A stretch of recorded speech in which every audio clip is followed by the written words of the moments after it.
सत श्री अकाल। आज हम पार्ट 3 स्टोरीज जो हमने शुरू की हैं गुरु नानक देव जी की, फर्स्ट पार्ट सेकंड पार्ट हो चुके हैं, अब थर्ड पार्ट पे जाते हैं। लेकिन फटाफट जल्दी से रीकैप में बता देते हैं ताकि जिन लोगों ने फर्स्ट एंड सेकंड नहीं देखा उनको पता चल जाए।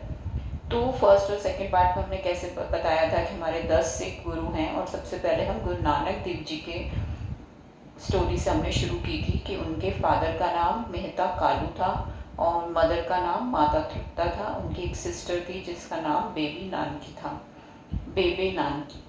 और वो उनसे बहुत प्यार करती थी, और बचपन से ही बाबा जी जो थे उनको उनकी एक अलग ही प्रवृत्ति थी। नॉर्मल बच्चों जैसे वो हंसना, खेलना, कूदना और नॉर्मल स्कूल जाना उस तरह से नहीं थे। स्कूल जा गए तो वो टीचर को ही पाठ उन्होंने पढ़ा दिया कि प्रभु को हर अक्षर में कैसे देखना है। तो टीचर भी उनसे इम्प्रेस हो जाते थे। डॉक्टर जब उनको देखने आए, कि जब उनके पेरेंट्स को लगा कि ये तो बच्चा बहुत बीमार है, ये नॉर्मल बच्चों की तरह खेलता नहीं है और कुछ है, तो वैद्य को बुलाया। तो वैद्य को भी उन्होंने ये सही शिक्षा दे दी कि असली में तो हमारा मन बीमार है, मैं बीमार नहीं हूँ, ना ही मेरा शरीर बीमार है, बल्कि मेरा मन जो है प्रभु के विछोड़े में है, इसलिए आपको ऐसा लग रहा है। और सबका मन है प्रभु के विछोड़े में, पर उनको प्रतीत नहीं होता। डिफरेंस ये है कि मुझे प्रतीत हो रही है और इसलिए ये बाहर से ऐसा लग रहा है तुम्हें। तो वो डॉक्टर भी बहुत इम्प्रेस हो गया उनको ये देखकर। फिर एक बार जब उनके फादर ने उनको कैटल ग्रेजिंग का, उनका जो लैंड्स थे वहाँ पे गायें भैंसें चराई जाती थी, तो फादर को लगा कि ये बच्चा तो किसी तरह इसको नॉर्मल लाइफ में लगाना पड़ेगा। तो उन्होंने उनको वहाँ भेजा कि जाओ तो उनका ध्यान रखो, जब जैसे गायें भैंसें वहाँ चल रही हैं तो उनका ध्यान रखना है। तो बाबा जी वहाँ गए, वहाँ कुछ जब उनको नींद आ गई तो वो वहाँ पे लेट गए। तो जैसे ही लेटे वहाँ पे, तो सूरज की रोशनी, बिल्कुल सूरज सिर पर था और उनके ऊपर पड़ रहा था। तो वहाँ एक काला नाग उनको ऊपर छाया देने के लिए आ गया। तो वहाँ से जो वहाँ का जो लीडर था, उस गांव का मुखिया राय बुलार, वो गुजर रहा था, तो उसको लगा कि ये कहीं बच्चे को काट ना ली, तो फटाफट भाग के आया और देखा कि अरे, उसको देखते ही सांप भाग गया। और उन्होंने देखा कि अरे, सांप तो बच्चे को छाया देने आया था। तो वो तब से बाबा जी के भगत हो गए, और उन्होंने उनके पेरेंट्स को भी बोला कि ये बच्चा नॉर्मल नहीं है, अद्भुत बालक है। लेकिन उनके पेरेंट्स को इस बात का विश्वास नहीं था, और वो उनको नॉर्मल लाइफ में ही लगाने का सोचते थे कि किसी तरह ये नॉर्मल था कि हम इसकी शादी कर दें, नॉर्मली जैसे सबके बच्चे होते हैं, पैसा कमाते हैं, ऐसी ये लाइफ लीड करे, कहीं ऐसा ना हो कि ये कोई सन्यासी बन जाए और अलग ही डायरेक्शन में निकल जाए। तो उसको उनको काम में इन्वॉल्व करने के लिए एक बार उनके फादर ने उनको पैसे दिए, 20 रुपीज़। उस ज़माने में 20 रुपये आजकल के ज़माने के हिसाब से हज़ारों लाखों के बराबर आप कह सकते हैं कि इतने ज़्यादा पैसे। 20 रुपये कि जाओ अब तुम ट्रेडिंग का, मैं सोच रहा हूँ कि तुम ट्रेडिंग करो, कोई चीज़ें ऐसी खरीद के लाओ जिसको हम यहाँ लाएंगे, वापस बेचोगे तो उसको, उसमें से तुम प्रॉफिट कमा सकते हो। ऐसा सौदा करके लाना है जो कि बहुत ही प्रॉफिटेबल हो। तो बाबा जी कहते हैं ठीक है। वो निकल गए वहाँ पे। जब वहाँ निकले तो वहाँ पे जंगलों में से घूमते घूमते जंगलों में पहुँच गए वो। वहाँ पे साधुओं की एक टोली थी जो कि बहुत दिनों से भूखी थी। तो बाबा जी ने उनके पास गए, उनको बोला कि मैं आपकी कैसे सेवा कर सकता हूँ। तो उन्होंने बोला कि हम बहुत दिनों से भूखे हैं। तो फिर बाबा जी सामान लेके आए उनको खिलाने पिलाने के लिए, और उनको पैसों से भी मदद करें कि वो अपने घर लौट सकें, अगर वो पैसे की वजह से घर छोड़ के आए हैं तो अपने सारे पैसे उन्होंने उन साधुओं को दे दिए।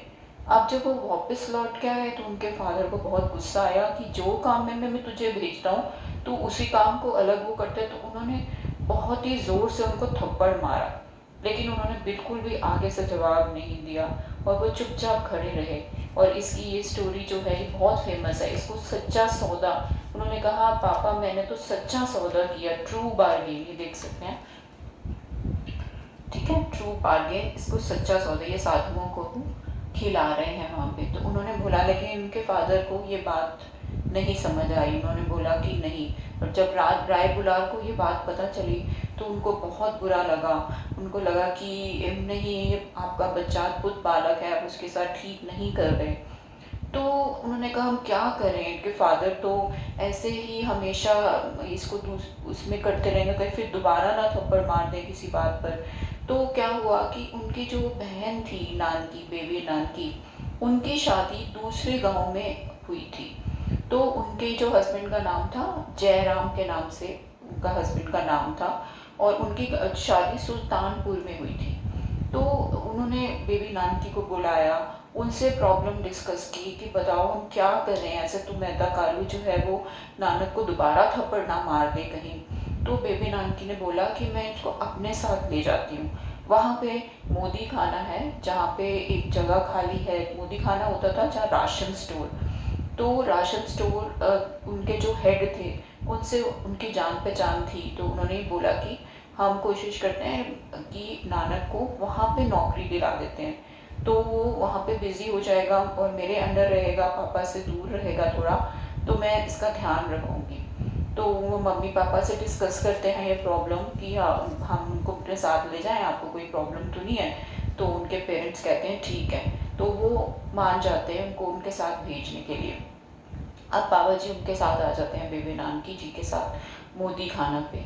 अब मोदी खाना की भी बहुत अच्छी स्टोरी है, जो कि उसमें क्या होता है कि उनको वहाँ पर दिया जाता है कि जो भी लोग आएंगे उनसे पैसे लेने हैं और उनको राशन देना है। अब बाबा जी का तो आपको पता ही है कितने दयालु, और हाँ किसी का दुख नहीं देख सकते थे वो। तो वहाँ पे जब गरीब लोग भी राशन लेने आते थे, जिनके पास पैसे नहीं होते थे, तो बाबा जी उनको भी बस 13 13 13, बाबा जी से ही 13 जो वर्ड है, 13 नंबर है, बहुत फेमस हो गया। 13 मतलब तेरा प्रभु, तेरा मेरा कुछ नहीं, सब कुछ तेरा। और उस टाइम पे जो 13 नंबर है ना, बहुत अनलकी माना जाता था, लेकिन बाबा जी ने 13 बोला कि कोई नंबर अनलकी नहीं है, कोई डेट अनलकी नहीं है, सब कुछ प्रभु का है। तो उन्होंने स्पेशली जो 13 जो नंबर है, ये बाबा जी ने लकी के, कि इसको कोई अनलकी नहीं माने, ये लकी नंबर है। मतलब सारे नंबर अच्छे हैं और ये नंबर भी बहुत अच्छा है, क्योंकि ये 13 13 याद दिला रहा है, मतलब प्रभु सब कुछ तेरा है। तो वो जो आते थे उसको 13 13 13 देते देखते, कोई पैसे जितने भी वो दे पाता था उससे लेके, और उसको जितना तोलते थे उससे ज़्यादा ही राशन दे देते थे। अब धीरे धीरे धीरे धीरे ये बात जो है वहाँ के हेड तक पहुँची। वहाँ का जो एक था वर्कर, जो थोड़ा जेलस था बाबा जी से, उन्होंने जाके ये बात जो है हेड तक पहुँचा दी। अब हेड ने जैसे ही ये बात सुनी, तो उसको बहुत गुस्सा आया कि ये तो मोदी खाना लुटवा देगा। तो उन्होंने उसके उनके जो जीजा थे जयराम, उनसे बोला, जयराम ने आके नानकी से बोला। तो नानकी ने बोला कि मेरे भाई जहाँ पे है वहाँ पे कोई लॉस हो ही नहीं सकता, इस बात की मैं गारंटी लेती हूँ। बेबे नानकी जी को बहुत विश्वास था कि मेरा जो भाई है वो परमात्मा रूप है। बोलती आप जाके चेकिंग कर लो, जितना होगा उससे ज़्यादा ही मिलेगा। और असली में ऐसा हुआ, जब उनके लोग वहाँ पे चेकिंग करने के लिए आए, तो वहाँ पे जब चेकिंग की तो प्रॉफिट्स ज़्यादा थे पूरे। जब हिसाब किताब लगाया तो सब हैरान हो गए कि नानक तो ऐसे अनलिमिटेड देता था, तो इतने प्रॉफिट्स कैसे हो गए। तो वही बात है कि प्रभु की उसमें क्या राज छुपे हैं ये नहीं पता। पर बाबा जी अपने सच्चे दिल से प्रभु का नाम लेके सबको देते जाते थे, तो उनके वहाँ पे कोई कमी नहीं थी, पूरी बरकत थी। जितना चाहिए उससे ज़्यादा प्रॉफिट था, जितना पहले था उससे ज़्यादा प्रॉफिट था। तो वो बहुत खुश हुए और उन्होंने बोला कि हम यहाँ पे इनको परमानेंट नौकरी दे देते हैं। तो जैसे ही बात हुई तो सब बहुत खुश हुए कि नानक को यहाँ नौकरी मिल गई। तो वहाँ पे धीरे धीरे फिर उनकी शादी की भी बात हुई, और उनकी शादी जो है वहाँ पे जो पटवारी मूलचंद है उनकी बेटी सुलखनी, जिनका नाम सुलखनी है, था, उनसे फिक्स करने की बात हुई। अब इस शादी का भी बहुत किस्सा है कि जैसे शादी फिक्स हुई थी, तो वहाँ पर जो उनके इन लॉज हैं वहाँ पे ये खबर पहुँच गई कि ये तो कई लोगों ने ना उनके फादर को और को भड़का दिया कि ये तो बस ऐसे साधु टाइप का इंसान है, ये नॉर्मल गृहस्थी में नहीं एडजस्ट हो पाएगा, तो इससे शादी तोड़ दो। अब शादी तो पक्की हो चुकी है, अब कैसे तोड़ते। तो उन्होंने प्लान बनाया कि हम जब बारात जा रही होगी, वहाँ रास्ते में एक कच्ची दीवार है, वहाँ पे उनको बोलेंगे रेस्ट करने के लिए, और जैसे वो रेस्ट करेंगे दीवार उनके ऊपर गिर जाएगी, और वो मर जाएंगे और फिर शादी अपने आप ही नहीं होगी जब मर जाएंगे तो वो वहाँ पे जब बारात के लिए जाते हैं तो रास्ते में उस दीवार पे प्लानिंग के हिसाब से उनको ठहराया जाता है। और फिर जैसे ही वो उस दीवार पे बैठते हैं तो वहाँ पे बूढ़ी महिला एकदम डर के आके बोलती है, बेटा यहाँ मत बैठना, ये दीवार बहुत कच्ची है, ये तो कभी भी गिर जाएगी और तू मर जाएगा। तो बाबा जी बोलते हैं कि बेबी डर मत, ये दीवार अब कभी नहीं गिरेगी। और एक्चुअली में ऐसा होता है, बाबा जी वहाँ रेस्ट करते हैं और वो दीवार आज तक है, जिसको कंध साहिब गुरुद्वारा के नाम से वो फेमस है और लोग वो आज तक देखने जाते हैं पंजाब में, अमृतसर में, और वहाँ पे दर्शन करते हैं। वहाँ गुरु ग्रंथ साहिब जी का प्रकाश है। तो बाबा जी ने कैसे कैसे, मतलब कि आप उनकी स्टोरी सुनेंगे तो आपको ये प्रतीत होती जाएगी कि कितनी सहजता और कितनी कुछ भी प्रॉब्लम आती थी, वो प्रॉब्लम जो है वो एक बूंद बन जाती थी उनके लिए, क्योंकि प्रभु प्रभु का ही वो रूप है, प्रभु का ही रूप थे।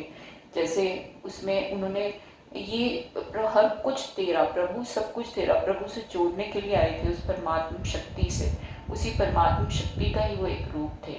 और फिर क्या होता है, फिर उनके दो बेटे होते हैं, श्रीचंद और लक्ष्मी चंद। और आगे की जो स्टोरी है तो हम आगे के एपिसोड में, आगे के पार्ट्स में डिस्कस करते हैं। अभी के लिए इतना ही। वाहिगुरु जी का खालसा, वाहिगुरु जी की फतेह।